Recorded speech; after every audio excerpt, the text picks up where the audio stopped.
At the beginning of the year, I was talking with one of my friends on his porch, and we were talking about how property taxes had been going up, how utility costs have been going up, and we didn't know how we would actually affect a change. And I decided at that point that I was going to get into this race. I wanted to show my friends, my family, their kids that they can make change at the local level. That was the main reason I got into this race.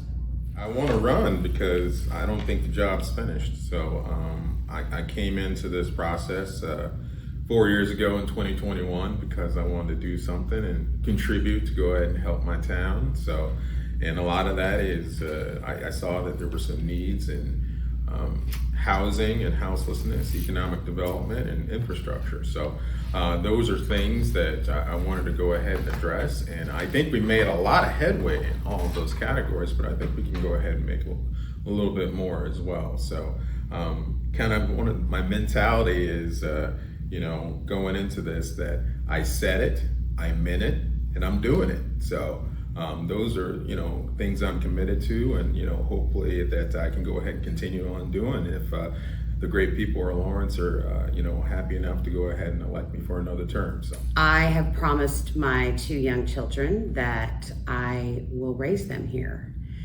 And if I'm going to raise my children here, I want to participate in the civil service of the city and ultimately contribute to fixing some of the issues that we have. Well, I've been involved in city government over the years. I've served a total of 12 years in 3 different sessions. I've served as mayor 3 times. And last time I served was in 15. And from 15 to 25, I've seen the city struggle in some of the areas that I feel like I know something about that I could maybe help guide. I think our leadership is in a little bit of trouble in terms of how they relate to citizens at large and the different elements of the community that make it go, the business community, the KU community.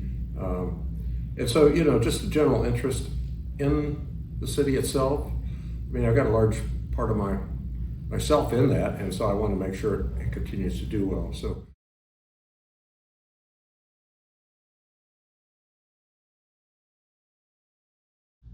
well, it's I think one of them that we've kind of already addressed is our development code, which, especially with the update to the land development code we pursued last year and went ahead and passed.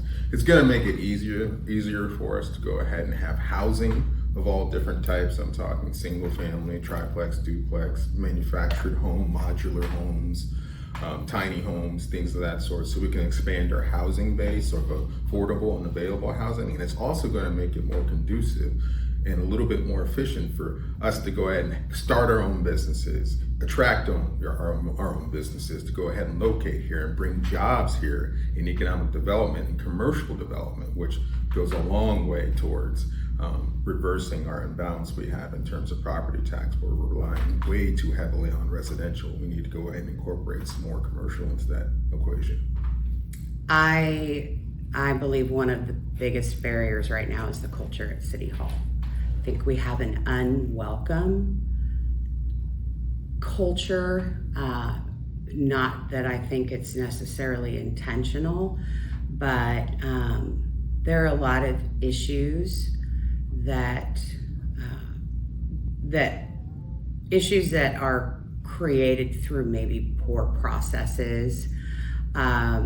We also, there's another barrier that I think is equally as important, and there's a lot of folks here that would like to keep Lawrence small and not continue to grow.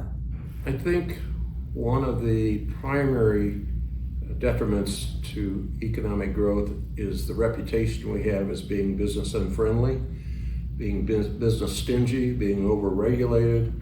And I would like to see us work with the different business organizations to find out what the city can do to improve its image. And I would even like to see us go with a campaign that says something like Lawrence is open for business. We've got a new lease at City Hall, a new lease with new people, and that we're making changes for the betterment of business development. So one of the things that I told to the City Commission not too long ago is we definitely need a new director of economic development at the city. When you look at what the numbers look like right now, it is 70% from residential, 30% from industrial. We need to get those numbers closer to more 60-40. And I believe that person, rather than being focused on municipal stuff, should be tied into the larger Kansas City area. And they should be incentivized to bring in either number of seats, remote locations, something like that, to bring in a hunter rather than somebody who is just typically a municipal employee.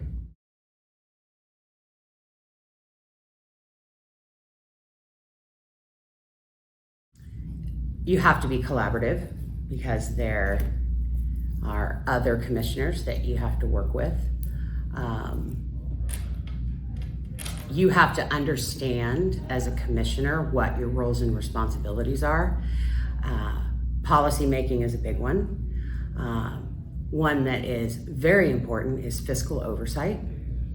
And you've got to have excellent communication skills, because as a commissioner, you really need to be out with your constituents, with the residents of the community, and constantly communicating with them.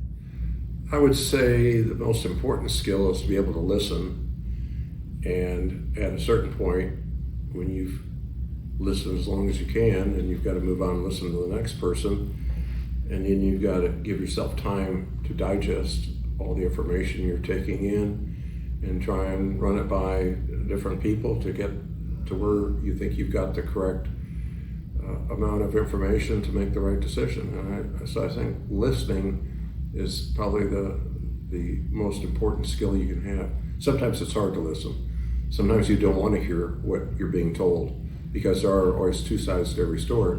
And but anyway, I think that's the most important thing. I've been really surprised during this process that how many people actually want to make a change in Lawrence. Like, I talk to a lot of people who say, you know, I believe X, Y, and Z. I've tried to do this, but they just get blocked along the process. That a lot of people believe there's just sort of gunk in the works. I think one of the things we definitely need to do is that we are trying to have better community engagement, but we need to be open. We can't just live in a community where we say, one of the selling points is Lawrence is their highly educated populace, and at the same time say, we don't want the opinion from that populace. That doesn't make any sense. And so I think probably more than anything else, if I get on the city commission, it's working with local groups. It's being able to hear things outside of the normal committee structure, to be able to engage citizens where they are, not what we're bringing into them. Thank you.